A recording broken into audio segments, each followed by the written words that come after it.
Halo guys, para mahasiswaku semuanya, selamat datang di kanal kuliah Matematika Diskrit di program studi Teknik Informatika, Sekolah Teknik Elektro dan Informatika, Institut Teknologi Bandung. Pada kuliah pengantar ini, saya akan memperkenalkan apa itu Matematika Diskrit, apa saja materi yang terdapat di dalam Matematika Diskrit, lalu mengapa kita perlu mempelajari Matematika Diskrit, dan apa kaitan Matematika Diskrit dengan kuliah lainnya di informatika. Dengan video ini diharapkan para mahasiswa mendapatkan gambaran tentang kuliah Matematika Diskrit yang akan dijalani selama 1 semester ini. Selamat menyaksikan. Ini kampus kita, kampus ITB yang indah. Di dalamnya terdapat sebuah fakultas bernama Sekolah Teknik Elektro dan Informatika atau STEI ITB. Ini adalah dua gedung Labtek kembar, Labtek 5 dan Labtek 8, tempat STEI berada. Nah, di Labtek 5 inilah terdapat program studi Informatika ITB. Salah satu mata kuliah yang terdapat di program studi Teknik Informatika adalah Matematika Diskrit dengan kode IF2120. Ini merupakan mata kuliah di tingkat 2. Saya kutip 3 buah peribahasa sebagai motivasi pada kuliah ini. Yang pertama, rasa ingin tahu adalah ibu dari semua ilmu pengetahuan. Agar seseorang dapat menguasai sebuah ilmu, maka dia sebaiknya memiliki rasa ingin tahu, yaitu minat untuk mempelajari ilmu pengetahuan tersebut. Dalam hal ini kuliah Matematika Diskrit. Yang kedua, tak kenal maka tak sayang. Tak sayang maka tak cinta. Nah, untuk bisa menyukai kuliah Matematika Diskrit, maka seharusnya seseorang mengenal terlebih dahulu apa itu kuliah Matematika Diskrit. Nah, dari sana timbul rasa suka. Dan dari rasa suka timbul rasa cinta. Kemudian, perjalanan 1 mil dimulai dari 1 langkah. Karena kita akan belajar Matematika Diskrit ini selama 1 semester, maka perjalanan 1 semester itu dimulai dari hari ini. Matematika Diskrit merupakan salah satu kuliah fundamental di informatika. Selain Matematika Diskrit, ada 3 mata kuliah lagi yang seharusnya menjadi fondasi yang kuat bagi setiap mahasiswa informatika, yaitu algoritma pemrograman, organisasi dan arsitektur komputer, serta teori bahasa formal dan otomata. Nah, kalau mendengar kata Matematika Diskrit, tentu orang bertanya, ini belajar tentang apa? Nah, kalau matematika pasti sudah mengerti apa itu matematika. Tapi Matematika Diskrit, apa itu? Nah, untuk memahaminya, kita harus mengerti dulu apa yang dimaksud dengan kata diskrit. Ya. Secara harfiah, diskrit berarti terpisah antara satu sama lain atau tidak saling bersambungan. Suatu objek disebut diskrit jika ia terdiri dari elemen-elemen yang terpisah secara individual dengan elemen lainnya atau elemen-elemennya tidak bersambungan, unconnected. Nah, contoh yang mudah untuk menggambarkan objek diskrit adalah himpunan bilangan bulat atau integer. Himpunan bilangan bulat terdiri atas elemen-elemen yang berbeda dan tidak saling bersambungan dengan elemen lainnya. Misalnya 0, 1, 2, 3, 4, dan seterusnya, min 1, min 2, min 3, dan seterusnya. Nah, agar lebih memahami kata diskrit, mungkin kita bisa menyandingkan dengan lawan katanya, yaitu continue. Lawan kata diskrit adalah continue atau menerus. Nah, contoh objek yang continue adalah himpunan bilangan real. Nah, dalam himpunan bilangan real ini, elemen-elemennya saling bersambungan dengan elemen lain dan tidak bisa terpisah secara individual. Nah, contohnya, misalkan bilangan real 3,4. Setelah 3,4 berapa? Bukan 3,5, tapi masih banyak lagi bilangan lain antara 3,4 dengan 3,5, dan semua bilangan itu saling bersambungan. Untuk memberikan gambaran tentang perbedaan antara diskrit dan kontinu, perhatikan kurva fungsi ini. Nah, kurva yang mulus ini, yang berupa garis yang mulus ini, itu adalah kurva fungsi kontinu, ya, yang berisi himpunan titik-titik yang berupa bilangan real, ya, himpunan yang menerus, ya.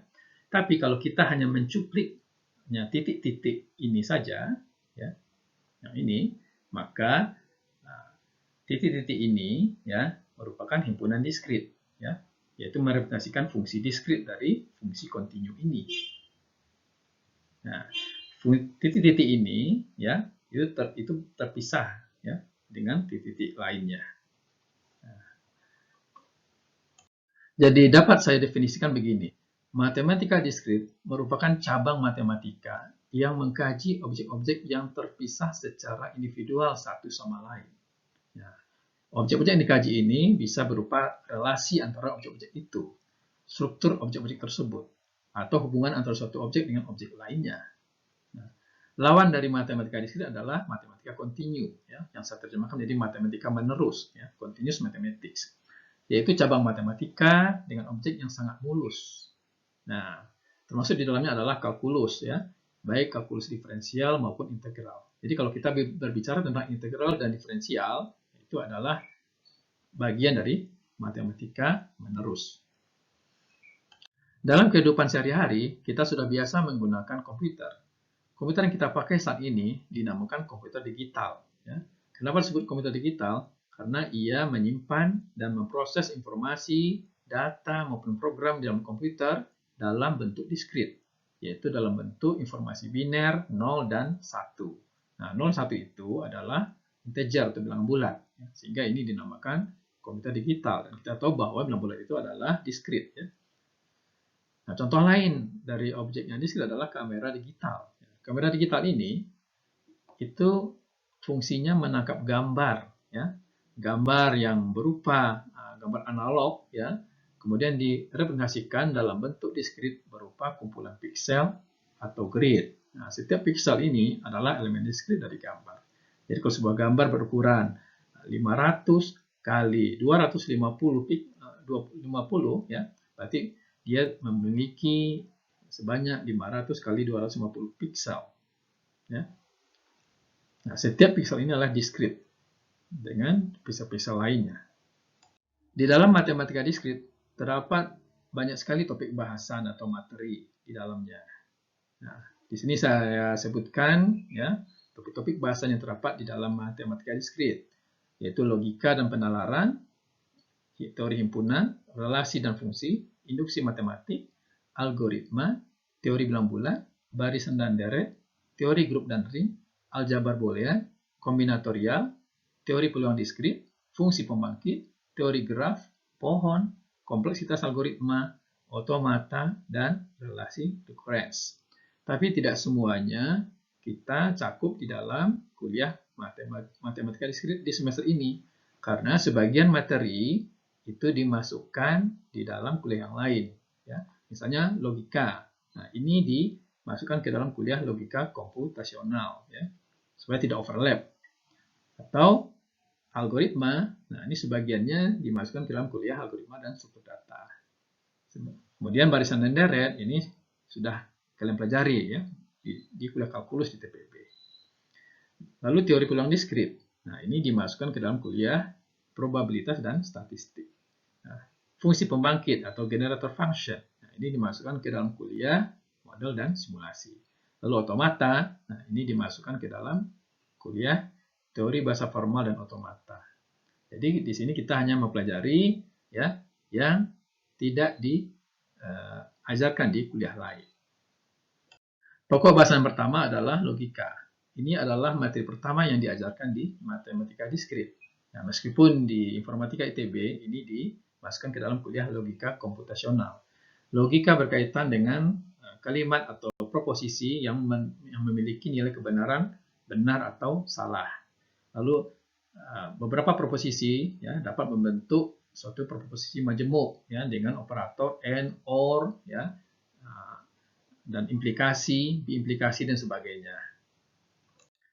Kedua adalah materi tentang himpunan. Nah, himpunan ini saya pikir sudah kalian pelajari sejak SMP, lalu di SMA. Nah, kemudian di perguruan tinggi diberikan kembali, nah, tapi tentu dengan tingkat kedalaman yang berbeda. Topik bahasan yang ketiga di dalam matematika diskrit adalah relasi dan fungsi. Nah, topik ini mempelajari hubungan antara suatu himpunan dengan himpunan lainnya dan suatu relasi khusus yang disebut dengan fungsi. Kemudian, topik bahasan induksi matematik. Nah, induksi matematik merupakan sebuah metode yang formal untuk membuktikan kebenaran dari sebuah pernyataan yang berkaitan dengan bilangan bulat. Di sini kita akan mempelajari bagaimana cara membuktikan bahwa pernyataan tersebut benar. Yang kelima adalah teori bilangan atau number theory. Nah, materi ini membahas tentang keistimewaan bilangan bulat, khususnya terhadap operasi pembagian. Nah, di sini kita akan membahas tentang konsep aritmatika modular, bilangan prima, dan aplikasi teori bilangan di berbagai bidang lain. Topik bahasan berikutnya adalah kombinatorial. Kombinatorial berkaitan dengan cara menghitung penyusunan objek-objek diskrit tanpa harus mengenumerasinya. Nah, di sini kita akan membicarakan permutasi, kombinasi, teorema binomial, dan sebagainya.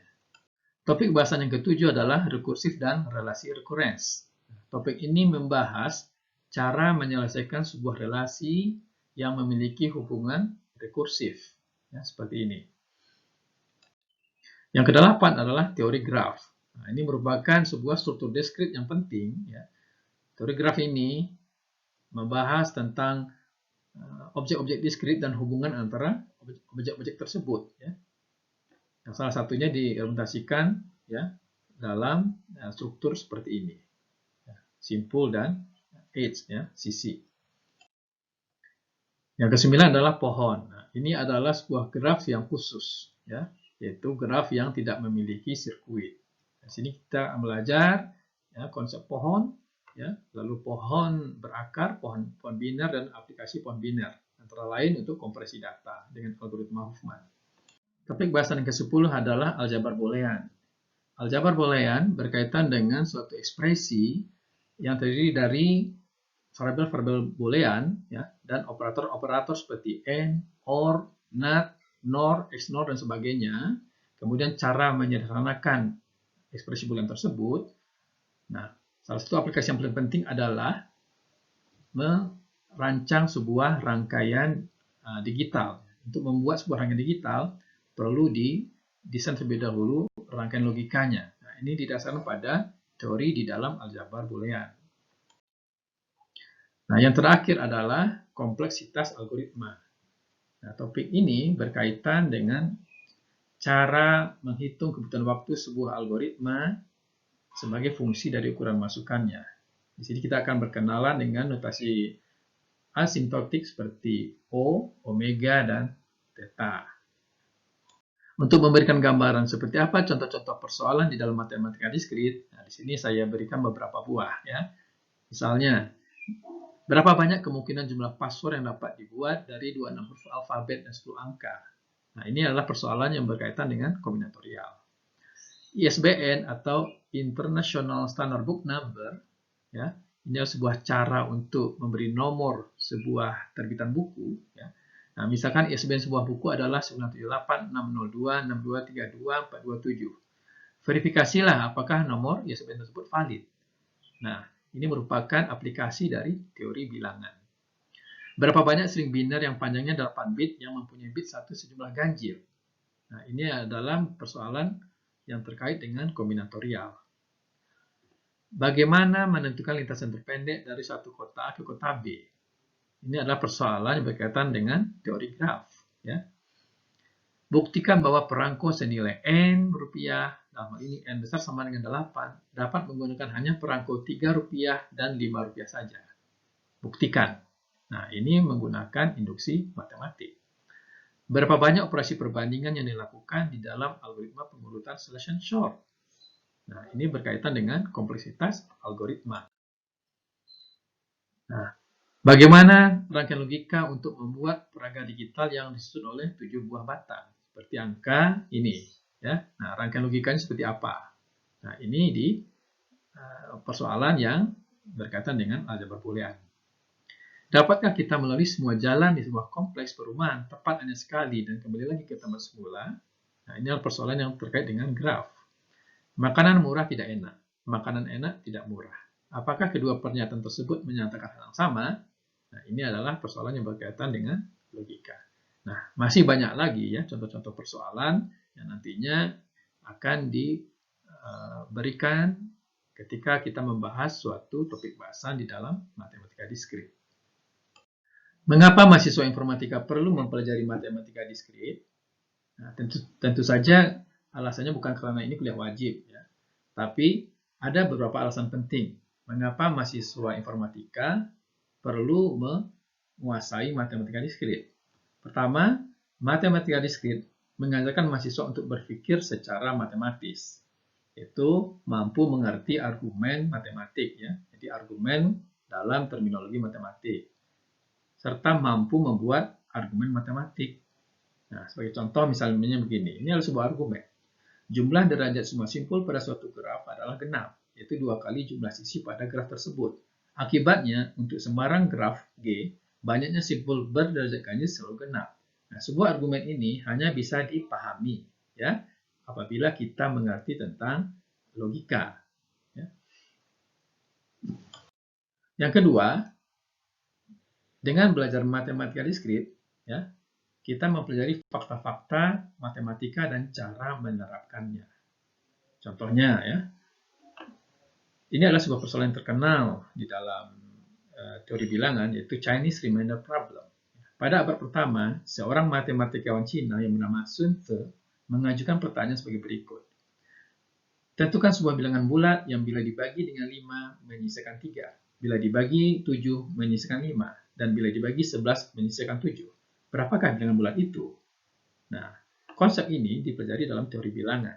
Dan ini bisa digunakan untuk memecahkan, ya, pertanyaan seperti ini. Yang ketiga, matematika diskrit memberikan landasan matematis untuk kuliah-kuliah lain di informatika.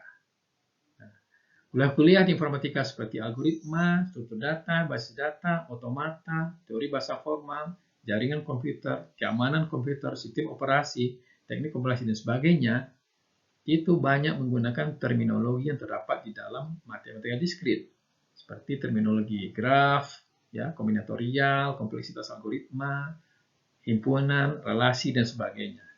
Oleh karena itu, saya mengatakan bahwa matematika diskrit adalah matematikanya orang informatika. Ya. Nah, kalau teman-teman kita di teknik mesin, teknik kimia, dan sebagainya, itu menggunakan matematika menerus, ya, kalkulus, integral diferensial, maka orang informatika mempunyai matematika yang khas, ya, yaitu matematika diskrit.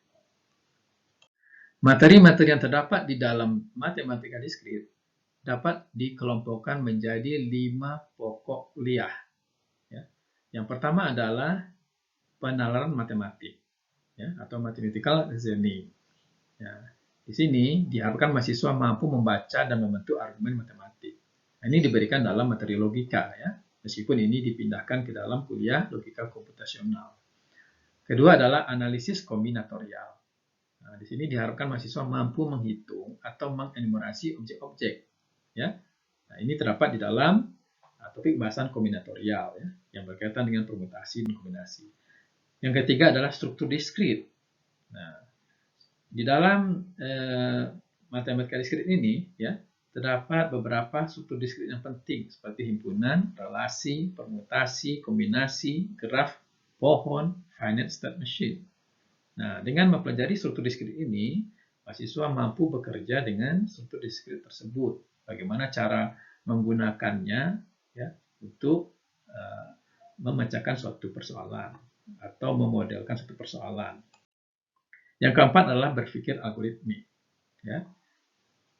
Diharapkan mahasiswa mampu memecahkan persoalan, ya, dengan menspesifikasikan algoritmanya. Jadi diberikan persoalan, ya, lalu algoritmanya seperti apa.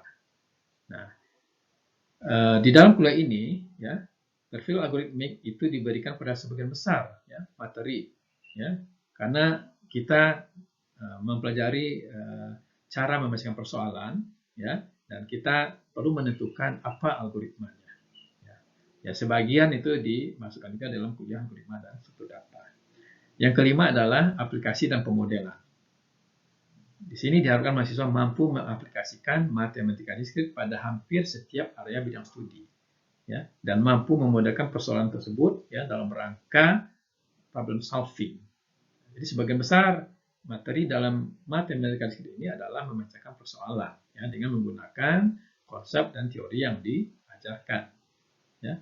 Nah, itulah 5 pokok kuliah di dalam matematika diskrit. Lalu kemana lanjutan kuliah ini? Nah, matematika diskrit memberikan dasar untuk sebagian besar kuliah-kuliah di informatika, misalnya di kuliah probabilitas dan statistik. Nah, ini materi yang terpakai di sini adalah kombinatorial, organisasi dan arsitektur komputer. Nah, materi yang dipakai di sini adalah aljabar boolean, teori bahasa dan otomata. Nah, materi yang dipakai di sini adalah himpunan, ya, graf, ya, basis data. Nah, materi matematika diskrit yang dipakai di sini adalah relasi dan fungsi. Strategi algoritma. Nah, materi yang dipakai di dalam kuliah ini adalah graf, pohon, kombinatorial, kompleksitas algoritma, ya, jaringan komputer. Nah, materi matematika diskrit yang dipakai di sini adalah graf, pohon, ya, algoritma dan struktur data. Nah, materi yang dipakai di sini adalah graf, pohon, kompleksitas algoritma, kriptografi. Nah, materi yang dipakai di sini adalah teori bilangan, kombinatorial, kompleksitas algoritma, dan masih banyak lagi kuliah-kuliah lainnya di informatika yang nantinya menggunakan terminologi yang terdapat di dalam matematika diskrit. Nah, moral dari cerita ini adalah mahasiswa informatika harus memiliki pemahaman yang kuat dalam matematika diskrit agar nanti tidak mendapat kesulitan dalam memahami kuliah-kuliah lainnya di informatika. Nah, di dalam kuliah ini kita menggunakan beberapa referensi kuliah. Ya. Yang utama adalah buku dari Kenneth Rosen ini, yaitu Discrete Mathematics and Application to Computer Science. Nah, ini sekarang sudah edisi ke-7. Ya. Mungkin sudah menunggu edisi ke-8. Ya. Yang kedua, saya sendiri menulis buku Matematika Diskrit. Ya. Awalnya berupa diktat, sekarang menjadi buku ya, yang diterbitkan oleh Penerbit Informatika. Namun saat ini saya sedang menyusun edisi barunya ya, dan belum selesai. Nah, ini buku-buku lainnya sebagai buku pendukung ya dari Susana, Peter Grossman, Liu, Richard Johnson Butts ya, dan lain-lain ya. Ini bisa kalian cari ya. Kemudian informasi perkuliahan yang berisi bahan kuliah, bahan ujian, soal-soal kuis tahun lalu ya, soal-soal ujian ya, itu dapat diakses melalui laman website saya ini ya. Yang ada di sini atau masuk dari sini. Terakhir, jika Anda ingin tahu seperti apa contoh-contoh soal ujian yang kami berikan dalam kuis UTS maupun UAS, nah, di sini saya tampilkan beberapa contoh soal ujian. Yang pertama ya, misalkan ada sejumlah N ganjil orang, N besar 1, yang berkumpul sebuah lapangan. Di sini mereka masing-masing memegang sebuah kue pie yang siap dilemparkan ke orang lain yang paling dekat dengannya. Jarak antara orang yang berbeda, ya, maksud saya jarak antara orang berbeda, ya, tidak ada jarak antar pasangan yang sama. Jika semua orang harus melempar kue dengan simultan atau secara bersamaan, buktikan dengan induksi matematik bahwa minimal ada satu orang yang tidak terkena lemparan kue pie. Buktikan ini dengan induksi matematik. Yang kedua, tunjukkan bahwa graf G berikut ini tidak planar, yaitu tidak ada sisi-sisinya atau edge-nya yang saling bersilangan atau berpotongan. Nah, buktikan dengan menggunakan teorema Kuratowski ya, dan ketidaksamaan Euler. Diketahui R suatu relasi pada himpunan bilangan bulat sehingga A, R, B jika dan hanya jika A dan B keduanya negatif atau keduanya positif. Buktikan apakah R adalah relasi kesetaraan atau ekuivalen. Yang keempat, berapa banyak solusi bilangan bulat dari persamaan integer ini. X1 tambah X2 tambah X3 tambah X4 tambah X5 sama dengan 21. Yang dalam hal ini, X1 nilainya antara 0 sampai 10. Nah, sedangkan X yang lainnya bebas. Yang kelima, carilah pohon merentang minimum dari graf di bawah ini dengan menggunakan algoritma Kruskal. Nah, jadi ini sebuah graf, carilah sebuah pohon yang memiliki nilai bobot minimal dengan algoritma Kruskal. Yang keenam, nah ini berkaitan dengan kompresi data ya, yang dibahas di dalam materi pohon. Misalkan terdapat string ya, Raja Pajajaran. Nah, Anda diminta untuk menggambarkan pohon Huffman ya, dengan terlebih dahulu menghitung frekuensi kemunculan tiap karakter termasuk spasi. Lalu tentukan kode Huffman untuk masing-masing karakter ya dalam bentuk tabel. Lalu hitung panjang rangkaian bit yang dihasilkan jika string tersebut diubah menjadi kode Huffman. Ya. Lalu tentukan kata yang terbentuk kalau rangkaian bitnya adalah 1001001 dengan proses decoding ya, menggunakan kode Huffman. Yang terakhir, ini sebuah algoritma, ya, sepotong algoritma. Jika kompleksitas waktunya atau Tn dihitung dengan operasi penjumlahan, yang ini, tentukan nilai Tn. Lalu nyatakan Tn dalam notasi O, omega, dan theta. Nah, itulah contoh beberapa soal yang pernah diujikan dalam kuis maupun UTS atau ujian akhir semester. Demikianlah penjelasan singkat tentang kuliah matematika diskrit. Ya. Dengan video ini diharapkan mahasiswa memiliki gambaran ya, tentang kuliah yang akan ditempuh selama 1 semester ini. Saya ucapkan selamat belajar.